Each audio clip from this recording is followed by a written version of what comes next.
Hi, this is Rev Ed with today's Back Porch Devotional from Psalm 103, verses 15 through 22. As for man, his days are like grass. He flourishes like a flower of the field. For the wind passes over it, and it is gone, and its place knows it no more. But the steadfast love of the Lord is from everlasting to everlasting, on those who fear him, and his righteousness to children's children, to those who keep his covenant and remember to do his commandments. The Lord has established his throne in the heavens, and his kingdom rules over all. Bless the Lord, O you his angels, you mighty ones who do his word, obeying the voice of his word. Bless the Lord, all his hosts, his ministers who do his will. Bless the Lord, all his works, in all places of his dominion. Bless the Lord, O my soul. David finishes up this great psalm by reminding us that our life is short and finite and fleeting, but the Lord is eternal, and his steadfast love is from everlasting to everlasting. But he points out that that steadfast love is on those who fear him and on those who keep his covenant and remember to do his commandments. Now, this sounds to us like there's a transaction going on. If we keep God's commandments, then he will love us.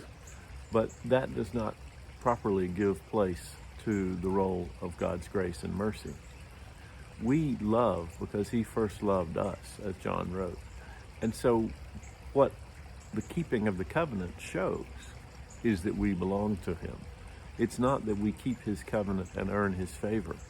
It is because we have received his favor and are grateful for it that we keep his covenant. There is an inverse relationship to what we normally think.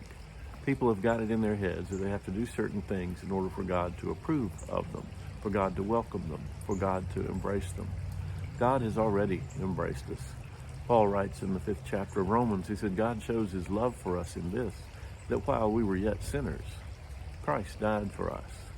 And it is when we have responded to the love of God poured out on us in Jesus Christ that we show that we belong to him. We show that we're covenant people by keeping the covenant. And make no mistake, to say that you believe in Jesus but disregard totally his word, to say that you believe in God but completely disregard his covenant and his commandments, shows that you don't mean it, that you really don't belong to him at all.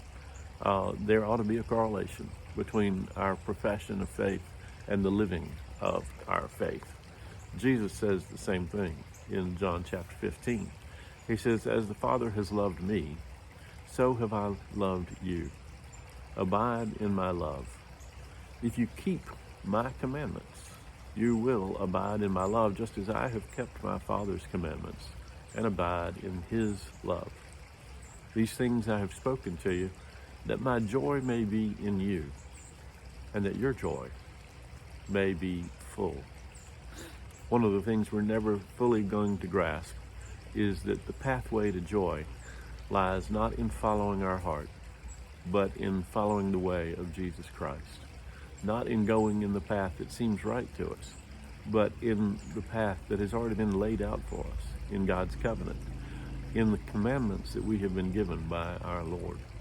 We think that these are rules that are designed to keep us from having fun, but instead they are the guidelines that show us how to build a life that is flourishing according to our design as those who are made in the image of God.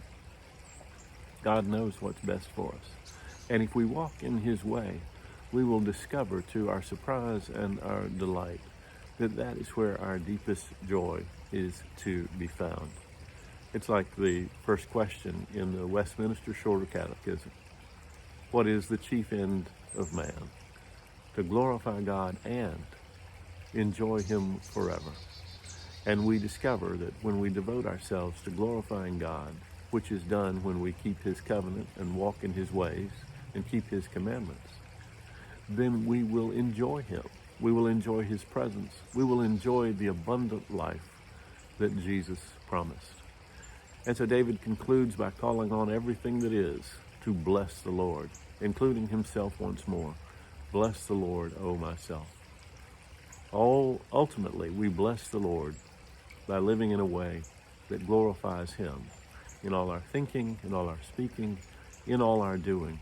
And we show that we belong to the covenant family of God. And his steadfast love is from everlasting to everlasting. Blessings upon you this day. I hope you have a wonderful Thanksgiving.